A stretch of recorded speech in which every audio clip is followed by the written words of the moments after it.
കസ്റ്റഡിയിലെടുത്തയാളുടെ ഭാര്യയെ പോലീസ് സ്റ്റേഷനിൽ വെച്ച് SHO മർദ്ദിക്കുന്ന CCTV ദൃശ്യങ്ങൾ പുറത്ത്. Ernakulam north police station SHO ആയിരുന്ന പ്രതാപചന്ദ്രനാണ് സ്ത്രീയുടെ മുഖത്തടിച്ചത്. ഗർഭിണിയായിരുന്ന സമയത്താണ് യുവതിക്ക് പോലീസിൽ നിന്നും മർദ്ദനമേറ്റത്. 2024 ജൂണിലായിരുന്നു മർദ്ദനം. കോടതി ഉത്തരവിന് പിന്നാലെയാണ് ദൃശ്യങ്ങൾ പുറത്തു വന്നത്.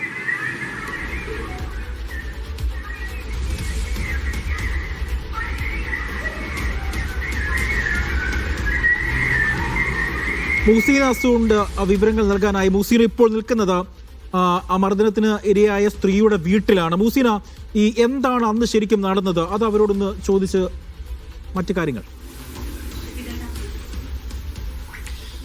എന്താണെങ്കിലും ഒരു വർഷത്തെ നിയമ പോരാട്ടത്തിനൊടുവിലാണ് ഇപ്പോൾ ഷൈമോളെ CA പ്രതാപചന്ദ്രൻ മർദ്ദിക്കുന്ന ഒരു ദൃശ്യം പുറത്തു വന്നത്. അതെന്താണ് സംഭവിച്ചതെന്ന് ഷൈമോൾ തന്നെ പറയും. ഇതിപ്പോൾ ഏകദേശം ഒരു വർഷത്തോളമായി. അന്ന് നിങ്ങൾ പോലീസിനെ ആക്രമിച്ചു എന്നതടക്കമുള്ള ആരോപണങ്ങളായിരുന്നു വന്നിരുന്നത്. എന്താണ് സംഭവിച്ചത്? അത് കഴിഞ്ഞ വർഷം ജൂൺ മാസത്തിലെ ഈ സംഭവം നടക്കുന്നത്. എൻ്റെ ഹസ്ബൻഡ് 2 പോലീസുകാർ മർദ്ദിക്കുന്നതിൻ്റെ രണ്ട് ഹോട്ടലിൽ വർക്ക് ചെയ്യുന്ന 2 പേരെ മർദ്ദിക്കുന്നതിൻ്റെ ഒരു ദൃശ്യം ഫോണിൽ പകർത്തിയായിരുന്നു.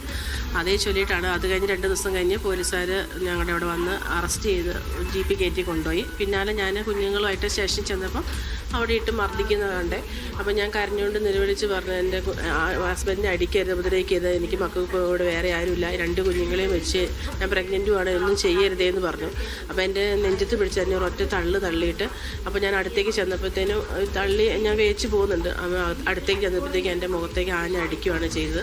ഇതെല്ലാം ചെയ്ത് കഴിഞ്ഞതിന് ശേഷമാണ് ഞാൻ ഹോസ്പിറ്റലിൽ, എനിക്ക് വയ്യാണ്ടായി, ഞാൻ ഹോസ്പിറ്റലിൽ പോയി. ആ സമയത്താണ് ഞാൻ കേസാക്കുമെന്ന് വിചാരിച്ചിട്ടായിരിക്കണം എനിക്കെതിരെ കുറേ കള്ളക്കേസുകൾ ഇട്ടു. കുഞ്ഞുങ്ങളെ ഞാൻ വലിച്ചെറിഞ്ഞെന്നും പോലീസ് സ്റ്റേഷനെ ആക്രമിച്ചെന്നും CI സാറിനെ ഞാൻ മാന്തി പരിക്കേൽപ്പിച്ചെന്നൊക്കെ ഒരുപാട് കള്ളക്കേസുകൾ ഇട്ടു. എൻ്റെ ഹസ്ബൻഡിന് ഒരു തെറ്റും ചെയ്യാതെ 5-6 ദിവസം ജയിലിൽ പിടിച്ചിട്ടു. ആ സമയത്തൊക്കെ ഞാൻ അനുഭവിച്ചു പോയ ഒരുപാട് മാനസികാവസ്ഥയുണ്ട്. എൻ്റെ മനസ്സിനെ ഒത്തിരിയേറെ വേദനിപ്പിച്ചുകൊണ്ടാണ് ഞങ്ങൾ ഇത്രത്തോളം നിയമ പോരാട്ടം നടത്തി എനിക്ക് ഇന്ന് ദൃശ്യങ്ങൾ കയ്യിൽ കിട്ടിയത്. ഈ പോലീസിനെതിരായിട്ട് നിങ്ങൾ കംപ്ലൈന്റ് കൊടുത്തു, ഡയറക്റ്റ് മുകളിൽ പോലീസ് ഉന്നത ഉദ്യോഗസ്ഥർക്ക് കൊടുക്കുകയായിരുന്നു, അല്ല മനുഷ്യാവകാശ കമ്മീഷനിലേക്ക് പോകുമായിരുന്നു? എല്ലാവർക്കും ഒരുമിച്ച് കൊടുക്കുന്നത് പ്രൊസീജിയർ അനുസരിച്ചിട്ടാണ് നമ്മൾ എല്ലാവർക്കും കൊടുത്തിട്ടുള്ളത്. പക്ഷേ അവർക്കൊന്നും ഫലം ഉണ്ടായിരുന്നില്ല. കോടതി തന്നെ ശരണം. ഒരു വർഷത്തോളമായി ഇപ്പോൾ ഹൈക്കോടതിയുടെ നിർദ്ദേശാനുസരണമാണ് ഇപ്പോൾ ആ ദൃശ്യങ്ങൾ കിട്ടിയിരിക്കുന്നത്. അപ്പോൾ നീതി ലഭിച്ചു എന്ന് കരുതുന്നത് ഇനി എങ്ങനെയാണ് മുന്നോട്ട്? നീതി ഇപ്പം നമുക്കിത് കിട്ടുമ്പോൾ നമ്മൾ തെറ്റുകാരല്ല എന്നൊന്ന് സമൂഹത്തിൻ്റെ മുമ്പിൽ തെളിയിക്കാൻ പറ്റുക. കാരണം നമ്മളെ അറിയുന്ന ഒരുപാട് പേരുണ്ട്. നമുക്കെതിരെ ഇപ്പം ന്യൂസ് പേപ്പറിലൊക്കെ ഇങ്ങനെ കൊടുത്തപ്പോൾ ഒത്തിരി പേര് വിളിച്ച് ചോദിക്കും. അങ്ങനെയൊക്കെ ഒരുപാട് മാനസികാവസ്ഥയിലാണ് ഞങ്ങൾ ആ സമയങ്ങളിലൊക്കെ കടന്നു പോയത്. ആ ദൃശ്യത്തിൽ CA മഫ്റ്റിയിലായിരുന്നു. പോലീസുകാരനാണെന്ന് അറിഞ്ഞിരുന്നോ താങ്കൾ? എനിക്ക് പോലീസുകാരനാണെന്നൊന്നും അറിയത്തില്ലായിരുന്നു. എല്ലാവരും വനിതാ പോലീസുകാരുണ്ടായിരുന്നു? വനിതാ പോലീസുകാരുണ്ട്, പക്ഷെ എല്ലാവരും ചുരിദാറൊക്കെ ഇട്ടിട്ടാണ്. അപ്പോൾ അന്ന് ദൃശ്യങ്ങളിൽ കുറച്ച് വേറെ ബന്ധുക്കളായിരുന്നു കൂടെ ഉണ്ടായിരുന്നു? ഇല്ല, ആ സമയത്ത് എനിക്ക് ആരുമില്ല. അമ്മ എൻ്റെ പിന്നാലെ മഫ്റ്റിയിലുള്ള ഉദ്യോഗസ്ഥരാണല്ലേ? അമ്മ ആ സമയത്ത് എത്തിയിട്ടേ ഉണ്ടായിരുന്നുള്ളൂ. എന്നെ ഹോസ്പിറ്റലിൽ കൊണ്ടുപോകാനായിട്ട് എത്തിയിട്ടുണ്ടായിരുന്നു. നിങ്ങൾ ആക്ച്വലി എറണാകുളം സ്വദേശികളാണ്. എന്താണ് അന്ന് ഈ ഇൻസിഡന്റിന് കൃത്യമായിട്ട് എന്താണ് കാരണം ഉണ്ടായത്?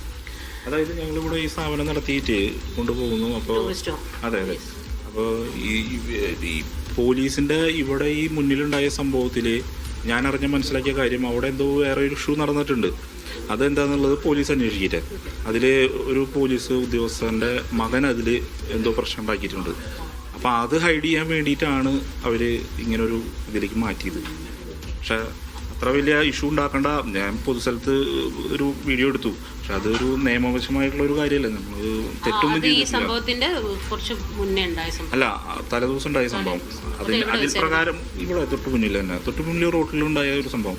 പക്ഷെ അതിൽ പ്രകാരം നമ്മളതിനെ അറസ്റ്റ് ചെയ്യണം. അതിനെ അതിൽ പ്രതി ചേർത്ത് പോലീസ് താങ്കളെ കസ്റ്റഡി എടുക്കുന്ന സമയത്ത് എന്ത് കുറ്റമായിരുന്നു ആരോപിച്ചത്? നമ്മുടെ അടുത്ത് ഇതിന് ഏറ്റവും വലിയ തമാശ എന്താണെന്ന് വെച്ച് കഴിഞ്ഞാൽ, ഇതിൽ FIR ഇട്ടിട്ടില്ല. എന്നെ അറസ്റ്റ് ചെയ്യുന്നതിന് ഒരു FIR കാര്യങ്ങളോ ഒന്നും ഇട്ടിട്ടില്ല. ഈ അറസ്റ്റ് ചെയ്ത് എന്നെ ജയിലിൽ കൊണ്ടുപോകുന്ന സമയത്തിന് ശേഷമാണ്, പിറ്റേ ദിവസമാണ് അവർ FIR ഇടുന്നത് എനിക്കുള്ളത്. അത് ടെക്നിക്കലായിട്ടുള്ള ഡിപ്പാർട്ട്മെൻറ്റ് നമ്മുടെ അഡ്വക്കേറ്റ് കണ്ടുപിടിച്ചിട്ടുണ്ട്. അതിൻ്റെ കാര്യങ്ങളൊക്കെ അവർ വേണ്ട രീതിയിൽ അവിടെ അവതരിപ്പിച്ചിട്ടുണ്ട് കോടതിയിൽ.